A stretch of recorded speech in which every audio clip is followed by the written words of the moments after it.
Kita sapa terlebih dahulu. Assalamualaikum Ustadz, bagaimana kabarnya? Waalaikumsalam. Alhamdulillah, baik. Alhamdulillah, Masya Allah. Sekarang sudah masuk sesi diskusi Ustadz. Baik Bapak sekalian, silahkan sudah ada dua ya, tiga. Baik, yang pertama dari Ibu Ziah, silahkan. Alhamdulillah. Assalamualaikum warahmatullahi wabarakatuh. Waalaikumsalam warahmatullahi wabarakatuh. Insya Allah Waalaikumsalam. tambah apa ya? Aduh, luar biasa. Ustadz, saya mau tanya ini tentang fikih sholat, Ustadz. Tadi kan kita kan kebanyakan katanya di Indonesia itu mengikuti mazhab Syafi'i, Imam Syafi'i. Kemudian kita, terutama kita pada saat umroh maupun haji, nah, kita itu mau nggak mau ikut mazhab Maliki juga gitu akhirnya. Nah itu bagaimana ya jadi hukumnya seperti itu? Ya kan, padahal juga sebenarnya ya saya juga gitu loh yang awam ini, sebenarnya juga kurang begitu tahu gitu loh. Ini baru karena saya dengar penjelasan terakhir aja, bahwa ternyata pada saat di Mekah itu kita bersentuhan, terutama pada saat tawaf gitu, yang berdekatan itu, yaitu ternyata mazhab Imam Maliki. Dan sejujurnya ya kita juga tidak tahu sebenarnya itu mazhab secara umum ya, apakah mazhab Syafi'i atau mazhab Maliki. Kita kan hanya dengar aja gitu loh daripada para ulama. Dan yang seperti itu kita termasuk golongan yang mana ya Ustadz? Padahal di situ kita jadi nggak ada kriterianya gitu loh. Jadi kita harus kepada siapa gitu. Saya pernah dengar kata kita hanya mengikuti para ulama yang Rabbani, bukan yang gitu loh. Yang ulama suka berbohong atau apa. Terus yang ini Ustadz, yang kedua ya. Yang ketiganya Ustadz tentang ini loh Ustadz. Saya pernah dengar itu loh tentang, atau bacalah beberapa kali ayat tentang ahlul kitab, tentang pernikahan nih Ustadz. Bahwa di situ kan boleh menikahi dengan ahlul kitab. Tapi ada juga beberapa ayat yang dikatakan orang laki-laki mukmin untuk perempuan mukmin. Ya, terus juga lah bahwa ahlu kitab itu sudah berbohong. Banyak berbohong. Terus juga lah bahwa sebenarnya ahlu kitab itu kalau memang dia memang beriman kepada Allah, harusnya dia itu mengikuti beriman kepada Rasulullah gitu loh. Sudah bukan mengikuti yang seperti yang sekarang ini. Terus yang apakah ahlu kitab hari ini masih ada gitu?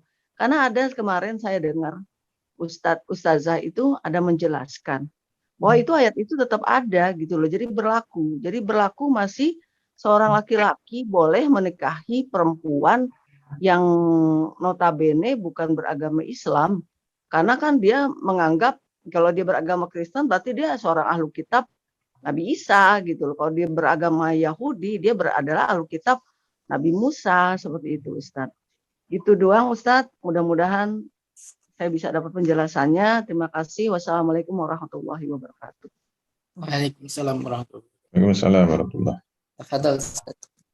Iya, yang pertama tadi di materi sudah dijelaskan. Memang yang paling repot itu kalau levelnya muqallid am. Karena muqallid am itu dasar tarjih harus kesikoan kepada individu ulamanya gitu loh. Memang repot. Kalau sikonnya dengan Imam Syafi'i, berarti juga harus mengikuti Imam Syafi'i untuk satu masalah. Kalau sholat, ya seluruh rangkaian sholat harus bermadzhab Syafi'i. Tapi nanti kalau puasa bermadzhab Imam Malik itu boleh saja. Tapi untuk seluruh rangkaian puasanya harus bermadzhab Imam Malik. Tapi kalau untuk muqallid mutabi, yang nggak ada masalah. Karena dia tidak terikat dengan mazhab. Karena dia sudah bisa mentarjih. Kalau muqallid mutabi itu cirinya bisa mentarjih. Lebih enak lagi kalau mujtahid, minimal mujtahid masalah itu juga tidak terikat dengan mazhab. Nah, untuk muqallid am yang bermadzhab Syafi'i, kalau haji bagaimana? Sebenarnya menurut Imam Syafi'i juga khusus haji itu ada rukhsah. Jadi khusus untuk haji itu ada rukhsah, yaitu apa? Bersentuhan dengan perempuan, kalau ibu ya dengan laki-laki. Kalau bersentuhan kulitnya dengan laki-laki atau perempuan yang bukan mahramnya tidak membatalkan wudhu, tidak membatalkan. Rukhsah itu maknanya hukum asalnya tetap batal, tapi ada rukhsah.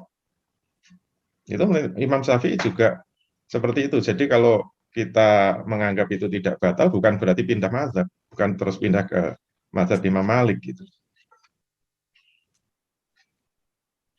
Jadi rukhsah itu maknanya ya kayak apa? Misalnya hukum asal dari sholat rubaiyah seperti sholat zuhur itu kan 4 rakaat. Kalau dalam safar ada rukhsah, yaitu bisa dikosor menjadi 2 rakaat. Tapi hukum asalnya tetap 4 rakaat, itu namanya rukhsah. Jadi untuk jamaah haji atau umroh itu ada rukhsah.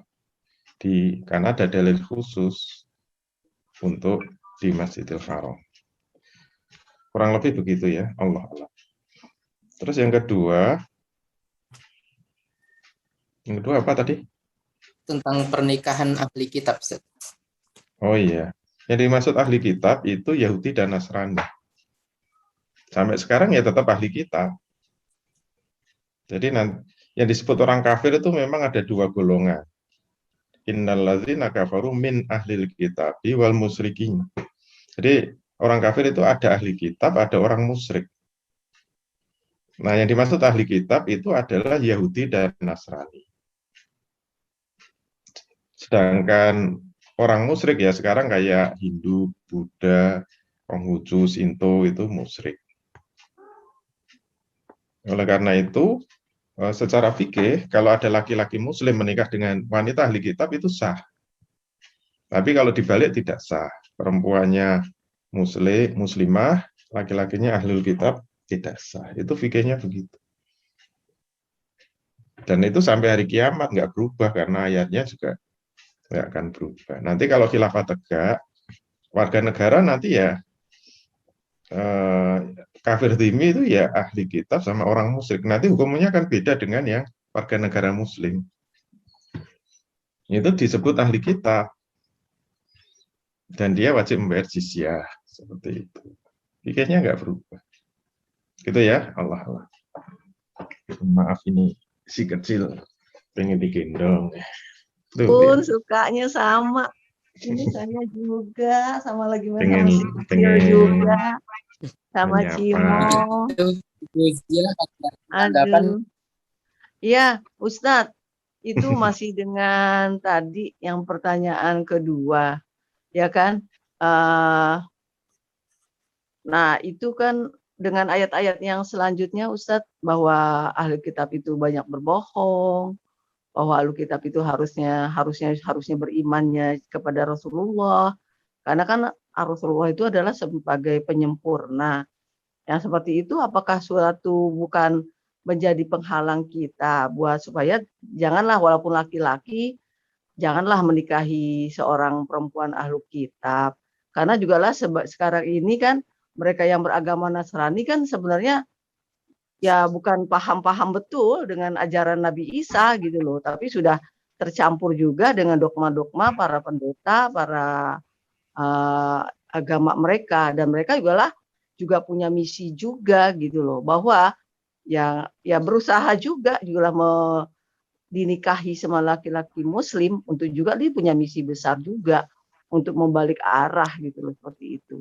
Dan sekarang juga memang kenyataannya banyak lelaki muslim bukan Islam banget gitu loh, masih Islam ya katakanlah ya mungkin atas sebatas Islam karena keturunan atau KTP, sehingga ya senyatanya juga akhirnya larut gitu loh, seperti itu.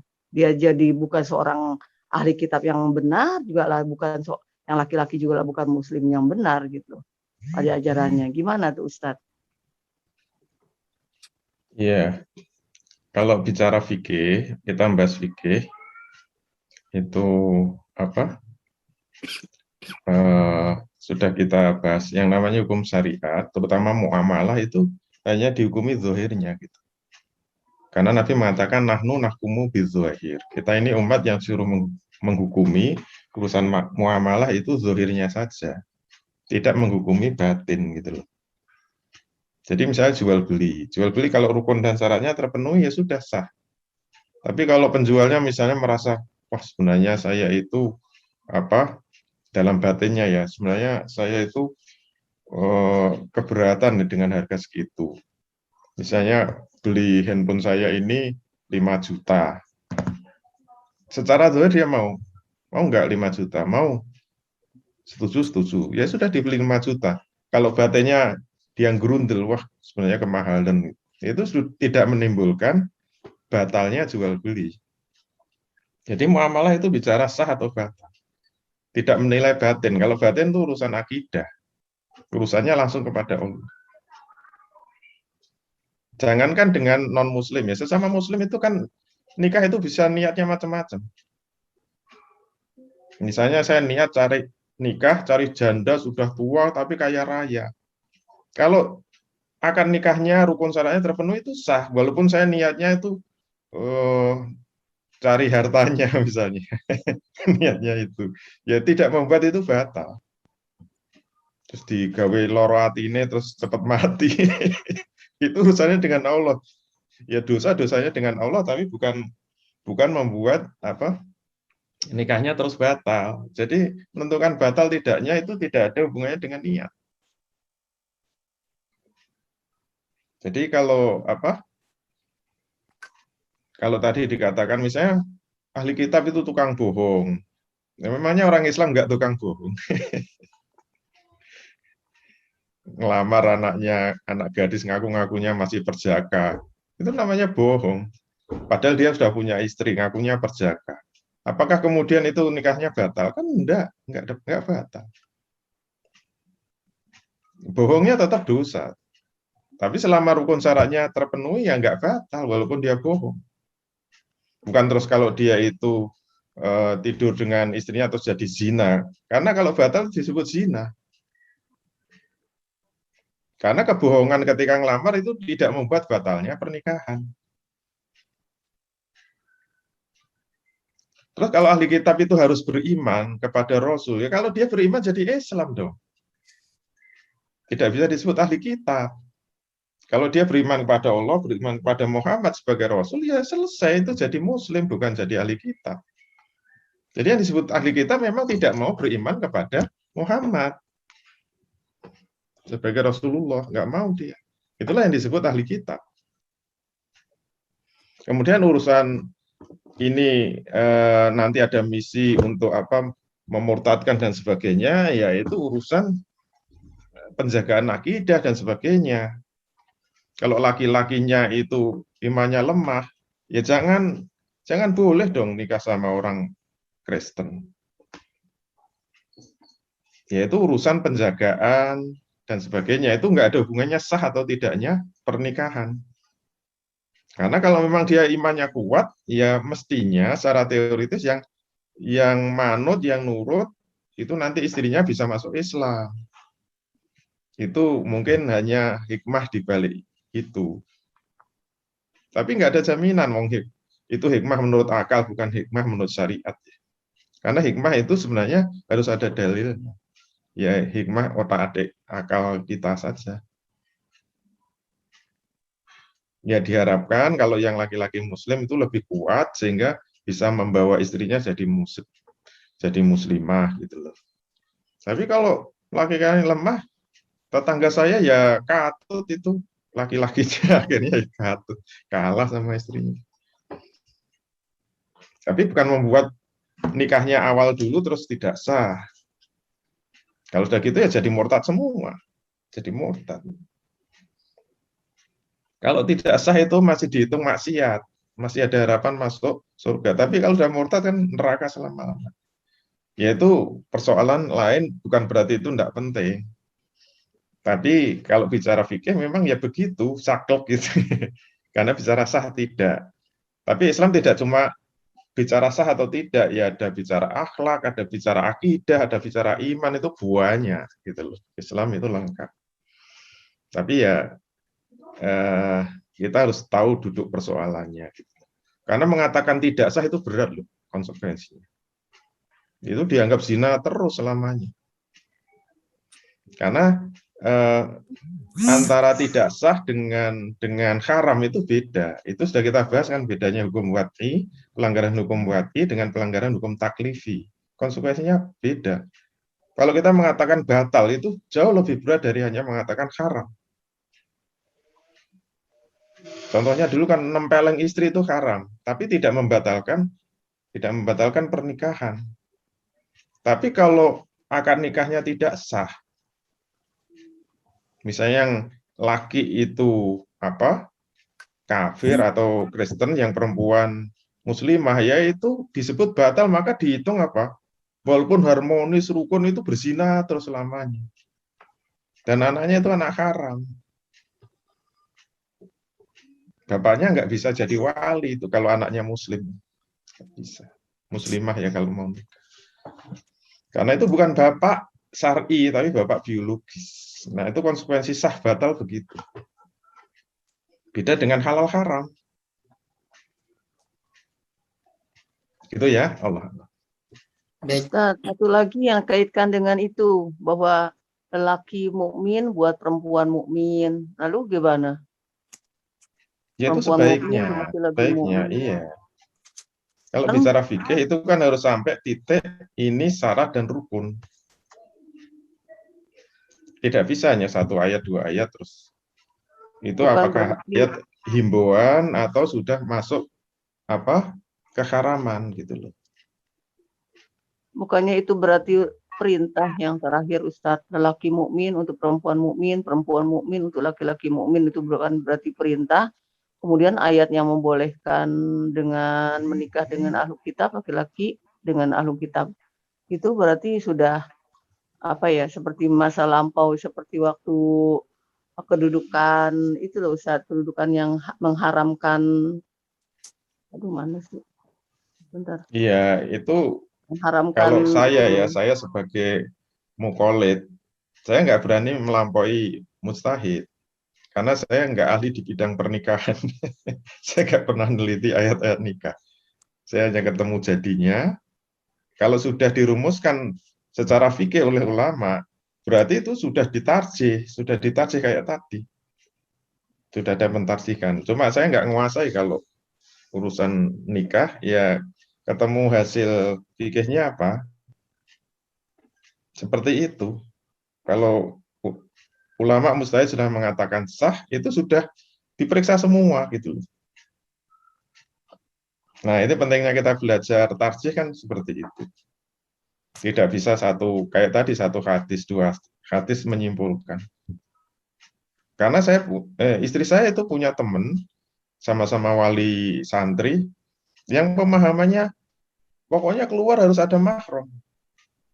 Itu ada pertemuan wali santri nggak mau datang kalau nggak ada mahram.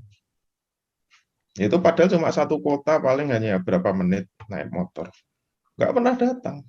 Nggak ada walinya, suaminya nggak ada. Anaknya lagi sekolah. Sebenarnya laki-laki yang sudah mumayyiz itu sudah bisa jadi mahram untuk menemani safar. Kalau safarnya yang benar tadi. Itu kan karena satu hadis langsung diambil haram. Pokoknya keluar rumah tanpa mahram haram. Itu kan bahaya itu. Nah, ini perlunya kita belajar tarjih itu seperti itu. Supaya tidak hanya sekedar satu hadis, dua hadis, satu ayat, dua ayat langsung disimpulkan. Setiap perintah itu wajib gitu loh. Pegangannya gitu. Perintah itu bisa wajib, bisa sunnah, bisa mubah. Walaupun itu diperintah. Kalau ada perintah kulu wasrobu, makanlah, minumlah, itu mubah jatuhnya, bukan wajib. Itu contohnya. Tapi itu kan harus dilihat korinah-korinahnya. Gitu ya. ya Ustadz, mohon nanti diuraikan juga tentang haramnya tentang khamar, Ustadz, karena kan khamar itu tidak serta-merta langsung diharamkan, tapi kan bertahap. Mungkin di pertemuan berikutnya boleh dikasih contoh, Ustadz, bagaimana Itu tentang nanti hukum kayak gitu. disinggung, tapi tidak dibahas khusus, disinggung di materi qawaid fikih kalau nggak salah. Di qawaid fikih nanti akan ada contoh. Karena kan kalau Minuman Itu haram nanti itu kan pembahasan. berangsur-angsur ya, Ustaz ya. Akhirnya setetes pun tidak boleh.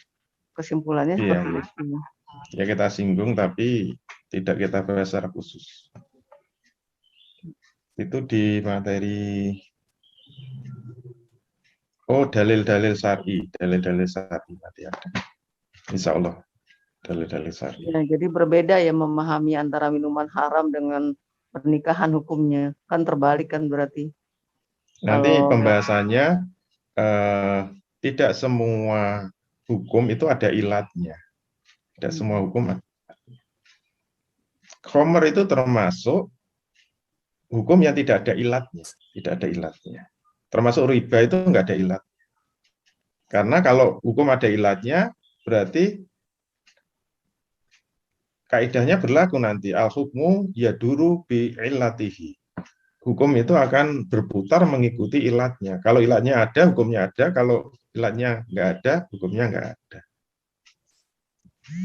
Seperti misalnya apa? Ada yang mengatakan ilatnya haramnya khamr itu memabukkan. Nah, itu bahaya loh. iya. Padahal nggak ada. Ilat itu penentuannya harus dengan dalil. Itu nanti pembahasan kias ya di dalam materi dalil-dalil syariat. Kalau tidak ada dalilnya, tidak boleh kita menentukan ilat.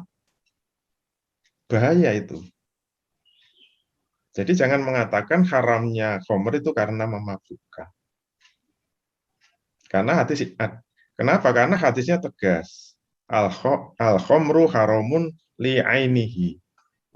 Khamr itu haram karena zatnya. Jadi bukan karena memabukkannya.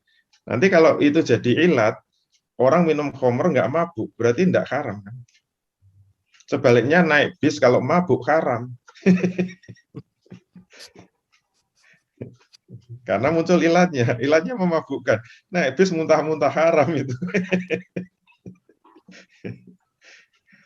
Contoh kedua, riba misalnya. Riba itu tidak ada ilatnya. Tapi banyak yang mengatakan ilatnya riba itu zolim.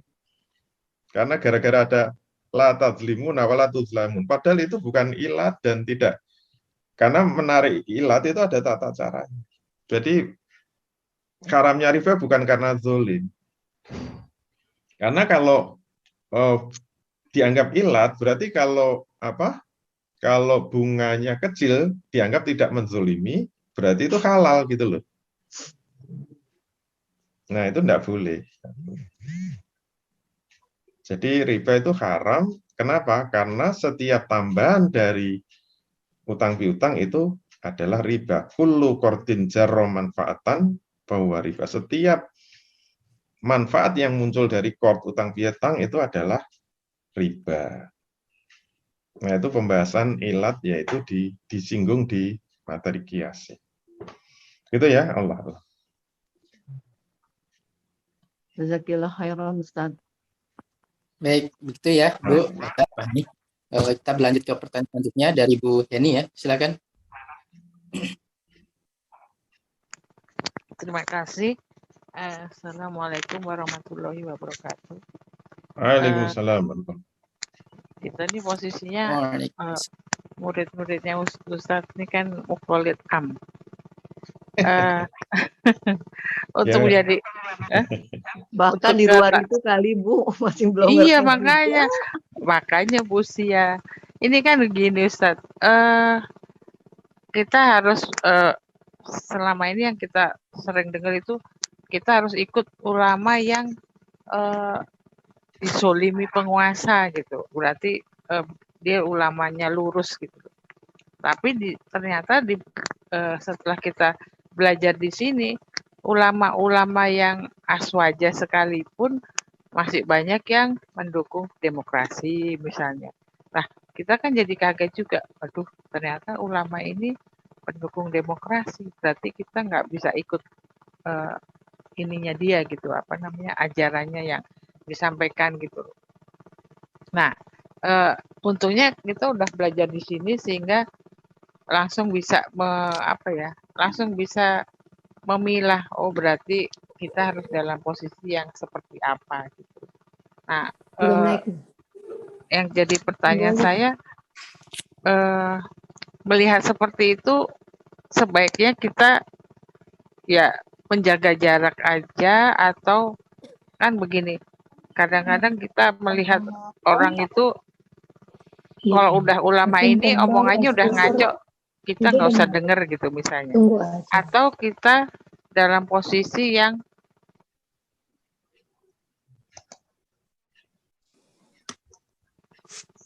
bisa aja sekali-sekali omongannya benar, tapi banyak nggak benernya misalnya. Ya kita sebaiknya gimana itu Ustaz? Apakah kita udah deh pokoknya kalau ulama itu banyak ngaconya deh, nggak cocok gitu. Atau ya sekali-sekali dengerin juga gitu. Itu aja pertanyaan Ustaz, soalnya waktunya udah tinggal sedikit. Terima kasih. Wassalamualaikum warahmatullahi wabarakatuh. Waalaikumsalam warahmatullahi wabarakatuh. Baik, terima kasih Bu Heni. Langsung ya. Baik, Ustaz. Jadi sebenarnya kategorisasi kita itu muqallid dan mujtahid gitu loh. Muqallid dan mujtahid. Kata ulama itu terlalu umum ya, terlalu umum. Saya khawatirnya nanti setiap pakai kopiah itu ulama. Jadi lebih baik kita pakai pegangan mujtahid dan muqallid. Oleh karena itu, siapa yang disebut mujtahid? Itu aja pegangannya. Bukan yang pakai surban, bukan yang suka ceramah gitu. Bukan yang hafal Quran gitu. Orang yang hafal Quran, hafal hadis itu belum disebut mujtahid. Nah, untuk menilai itu mujtahid atau tidak, itu biasanya cuma standarnya satu, dilihat karyanya. Yang paling jelas ya karya tulisnya. Karena tidak ada orang yang berani mengklaim dirinya, saya ini mujtahid ya. Sampai level Imam Syafi'i nggak berani mengatakan saya ini mujtahid. Itu sombong. Yang menggelari dia mujtahid, apalagi beliau mujtahid mutlak, itu ya murid-muridnya. Dasarnya apa? Hasil karyanya. Jadi yang disebut mujtahid itu harus punya karya ijtihad. Nah, kita bisa menilai dia itu mujtahid atau tidak, ya dia punya hasil karya ijtihad apa enggak. Kalau enggak, ya ceramah kemana-mana tetap tidak bisa disebut mujtahid. Karena ini persoalan ilmiah, bicara ijtihad itu. Harus ada bukti ilmiah, gampangnya begitu. Ada karyanya enggak? Jangan cuma ngomong aja, istilahnya kan gitu. Nah, dari karyanya itulah kita sekarang semester 5 ini kan baru belajar ilmunya. Ilmunya beristihad itu seperti apa supaya bisa menilai karya ini hanya fatwa biasa atau sudah melalui prosedur istihad. Kita bisa kok menilai fatwanya MUI itu sebenarnya produk istihad atau hanya fatwa biasa. Nah, kan sudah ada ilmunya, Tidak bisa sebuah fatwa itu dinilai sebagai istihad, belum tentu. Karena istihad prosedurnya seperti yang sudah kita bahas, harus dimulai dari pemahaman fakta yang mendalam, kemudian nas-nasnya itu harus disodorkan semua, ditunjukkan semua, terus proses mengistimbat dari apa? Dari nasnya itu harus benar. Proses istimbatnya kan bisa dinilai. Nanti kalau ada pertentangan, gimana dia menyelesaikan? Kemudian ada terakhir proses tahqiqul manat. Hasil istihad dari nas itu cocok enggak dengan objek fakta yang mau dihukumi. Terakhir tahqiqul manat. Nah, kita belajar prosedurnya itu supaya bisa menilai hasil karya Ustadz ini sudah masuk level istihad atau tidak. Kalau sudah masuk, ya itu dia naik levelnya jadi mujtahid. Paling rendah itu mujtahid masalah. Mujtahid masalah itu orang yang bisa beristihad tapi hanya 1-2 masalah. Misalnya yang bisa beristihad urusan ekonomi saja gitu. Tapi urusan ibadah nggak tahu, pernikahan nggak tahu, urusan kesehatan nggak tahu, itu berarti mujtahid masalah. Kalau kemudian dia bisa beristihad untuk berbagai masalah, dia naik lagi levelnya jadi mujtahid madzhab. Nah, yang paling tinggi mujtahid mutlak, dia bisa beristihad untuk semua masalah dan dia punya usul fikih sendiri. Nggak usah mendeklar saya ini mujtahid mutlak. Nggak mungkin ada ulama yang berani begitu. Tapi semua orang yang berilmu tahu, seperti Syekh Taqiyuddin An-Nabhani misalnya, itu sudah levelnya mustahid mutlak, karena dia punya usul fikih. Saksiyah 3 itu usul fikihnya Syekh Taqiyuddin An-Nabhani yang sudah ditarjih dari berbagai usul fikih. Dia memilih yang paling kuat. Berarti layak menjadi mustahid mutlak. Walaupun dia nggak mau, ditanya ya tetap nggak mau mengatakan, apakah Anda mustahid mutlak? Ya tidak. Saya ini nggak ingin mendirikan mazhab, saya ini ingin mendirikan partai politik, bukan mendirikan mazhab. Dia jawabnya selalu gitu. Tapi semua kitab-kitabnya itu hasil istihad beliau untuk semua masalah ekonomi ada, politik ada, sosial ada. Kitab Ahkamus Sholah juga ada, kitab semuanya ada. Berarti itu sudah bisa beristihad untuk semua masalah. Kalau saya keluar-keluar kayak gini, ngaku-ngaku mustahid, yang mesti tanya hasil karyanya apa? Nggak punya karya, cuma buku kayak gitu kok. Nggak bisa disebut mustahid. Nggak bisa. Orang ngaku-ngaku mustahid nggak? Maka jangan pakai istilah ulama, itu masih terlalu umum. Nah, itu untuk mengukur mustahid atau tidak. Nah, nanti pekerjaan berikutnya untuk muqallid am ya. Sama mustahid, mana yang harus kita pilih? Itu tadi kriterianya. Dia memang punya karya istihad ya. Dia berarti mustahid. Tapi kalau dia banyak mungkin perbuatannya tidak mencerminkan al-adalahnya tadi, setuju demokrasi, itu silakan disingkirkan. Walaupun dia mustahid, tapi mustahid yang tidak layak untuk kita percaya. Kita tidak bisa sikoh. Kita memilih mustahid yang lebih sikoh, gitu. Lebih kita percaya. Itu untuk pemilihan. Tapi kita tidak bisa mengatakan, wah, gara-gara dia setuju demokrasi, dia bukan mustahid. Padahal dia punya karya istihad. Walaupun 1-2. Ya tetap kita gelari mustahid masalah. Tapi bukan untuk kita taklidi. Bukan untuk kita ikuti karena kita nggak bisa percaya. Gitu loh. Berarti dia beristihad ya biar untuk dirinya sendiri. Kalau kita muqallid am, jangan memilih mustahid kayak gitu misalnya. Itu hanya dasar untuk pemilihan dalam rangka kita sikoh dengan siapa. Itu level muqallid am. Memang repot kan muqallid. Begitu ya, Allah. Ya Ustaz, berarti ulama itu nggak identik dengan mujtahid, karena walaupun punya karya tapi karya-karyanya kan tidak berupa ijtihad apa gitu. Jadi kan masih Kalau banyak ulama itu diterjemahkan aslinya itu intelektual. Ulama itu jamak dari alim. Alim itu orang yang berilmu. Kalau bahasa Indonesia orang yang berilmu intelektual. Jamaknya ulama. Sekarang ulama jadi sakral. Jadi kita paham istilah itulah. Jadi nggak semudah itu langsung bilang ini begini, ini begitu. Sekarang udah tahu. Ya, Ustaz paham Ustaz jadinya. Ya, jazakallahu khairan katsiran. Wassalamualaikum warahmatullahi wabarakatuh. Waalaikumsalam. Baik, syukran. Kita berlanjut ke pertanyaan chat. Ada beberapa. Yang pertama dari Ibu Dewi Asih, mungkin beberapa sudah terjawab ya Ibu ya. Tapi ini mungkin yang terakhir, siapakah nama beberapa ahli fikih ekonomi Islam yang dapat menjadi referensi Ustaz? Barangkali mungkin Ustaz mau menjawab. Kalau saya kan pakai kitabnya Syekh Taqiyuddin An-Nabhani. Ya pakai itu aja.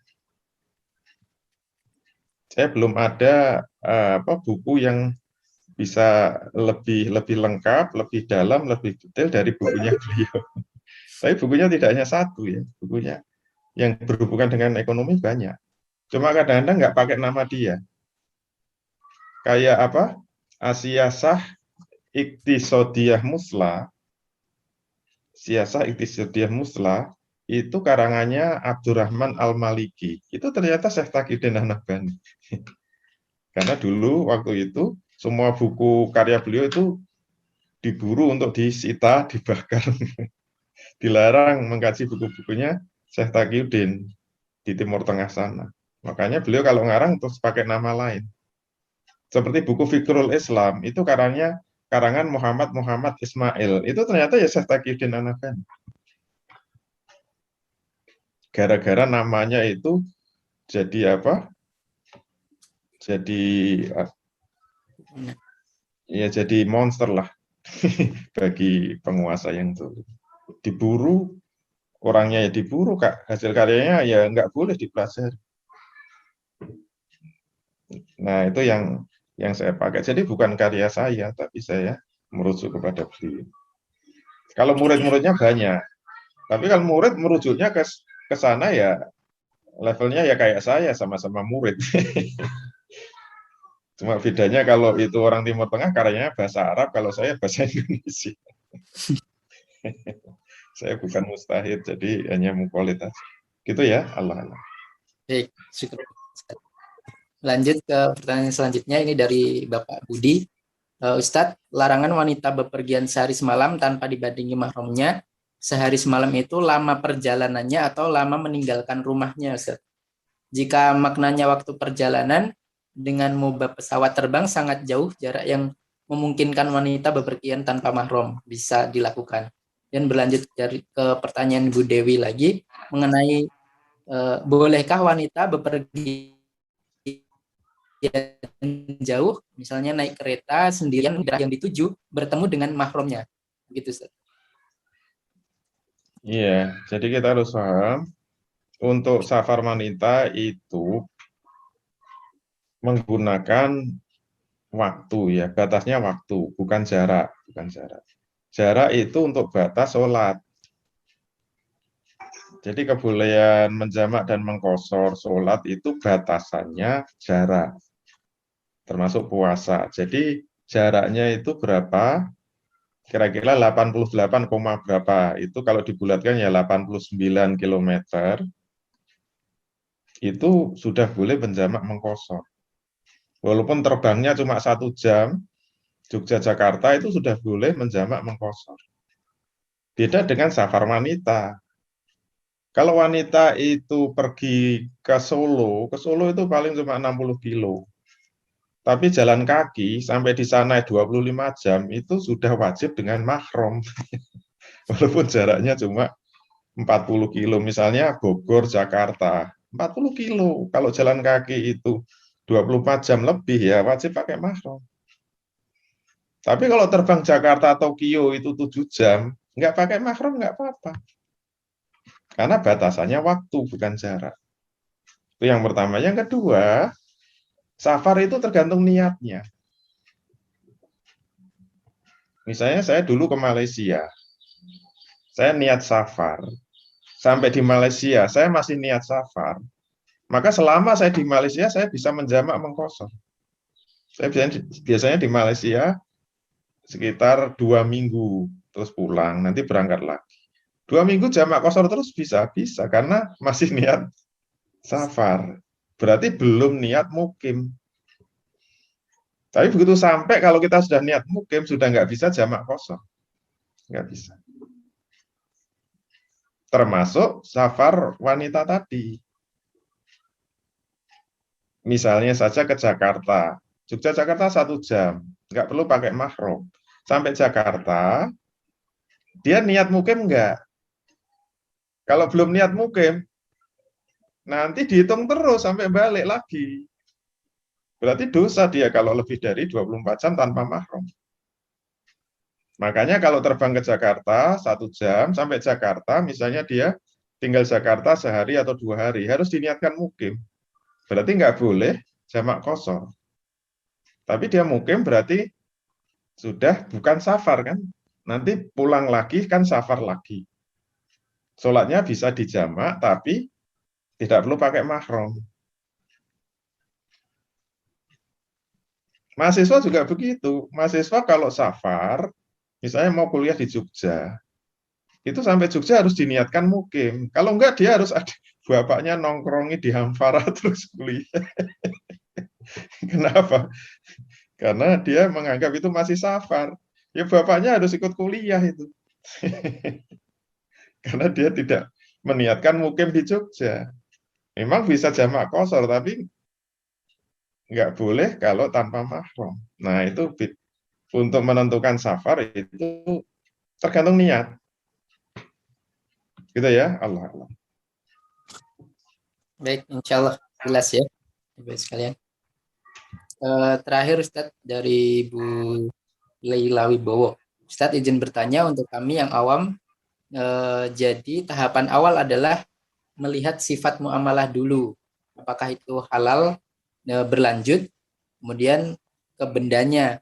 Lalu ketika benda itu haram, maka haram muamalahnya. Seperti itukah Ustadz? Ya, hukum benda dengan hukum muamalah itu beda. Muamalah itu adalah perbuatan. Maka kaidahnya semua masuk hukum perbuatan. Jadi bisa saja bendanya itu halal, tapi muamalahnya haram. Misalnya membeli gandum secara kredit. Gandum itu halal, tapi karena gandum itu barang ribawi, membelinya secara kredit itu terkena riba. Jadi menjadi haram itu beli gandum kayak gitu. Tapi bisa saja jual belinya benar, tapi belinya babi gitu loh. Babi itu haram.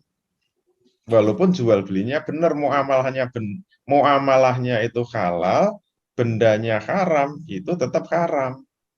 Termasuk bendanya halal, muamalahnya haram, jatuhnya haram. Berarti hukum benda itu berbeda dengan hukum perbuatan. Nah, muamalah itu masuknya perbuatan, jangan dimasukkan kepada benda. Karena benda itu hukumnya cuma dua, halal dan haram. Al-aslu fil asya al-ibahah, malam jadi dalilu tahrimi. Asal dari semua benda itu boleh, mubah, selama tidak ada dalil yang mengharamkan. Itu jangan dipakai kaidah muamalah. Nanti muamalah cuma halal sama haram. Padahal muamalah itu ada yang wajib, muamalah ada yang sunnah, muamalah ada yang mubah, ada yang makruh, ada yang haram. Laki-laki suami memberi nafkah kepada istri dan anaknya itu wajib. Itu muamalah, wajib. Kalau hukum asal muamalah itu mubah, berarti nanti kalau suami nggak ngasih nafkah ke istrinya, nggak dosa. Karena hukum asalnya mubah, bukan wajib. Itu contohnya begitu ya. Makanya kaidah al-aslu fil muamalah al-ibahah itu salah, tidak boleh diterapkan. Tapi itu dipakai MUI, itu jadi masalah. Gitu ya, Allah Allah. Baik, alhamdulillah ya, sudah terjawab semua. Cukup Ustadz atau ada kesempatan sekali lagi mungkin? Sudah nggak ada lagi, cukup. Baik, cukup ya insya Allah ya sekalian. Alhamdulillah pertemuan pada pagi hari ini sudah terjawab semua diskusinya. Mungkin bisa closing statement Ustadz untuk pertemuan pada pagi hari ini. Baik, alhamdulillah. Semester 5 ini otaknya ekonomi Islam ya, otaknya. Jadi ya pelan-pelan sajalah. Karena itu akan membentuk pola pikir, cara berpikir, metode berpikir. Jadi kalau menjadi pakar ekonomi Islam ya kuncinya di semester 5 ini. Supaya tidak menjadi ekonomi Islam yang kapitalis. Yang otaknya menggunakan ekonometri. Itu bukan otaknya ekonomi Islam. Oleh karena itu, walaupun rasanya berat, tapi pelan-pelan lah. Ini materi sudah kita desain semudah mungkin dengan kerangka-kerangka besar yang sudah kita susun. Sehingga tidak seberat kalau langsung masuk kitab fikih, usul fikih itu muntah-muntah. Nanti kalau mau masuk usul fikih jadi mudah. Ini hanya guidance ya, semester 5 ini guidance sehingga kita tahu duduk persoalannya. Kayak Bu Laila sudah mengatakan ya kita menjadi paham tadi Bu Laila menilai ulama itu seperti apa. Ini guidance-nya. pegangannya sudah kita berikan. Tinggal nanti kalau mau detail, mau rinci, ya harus terus belajar, tapi kan kerangka tuntunannya, rambu-rambunya sudah kita berikan di semester 5 ini. Alhamdulillah masih bertahan di semester 5. Jangan kemana-mana, tetap bersama kami. Semoga tetap semangat. Walafu minkum billahi taufiq wal hidayah. Assalamualaikum warahmatullahi wabarakatuh.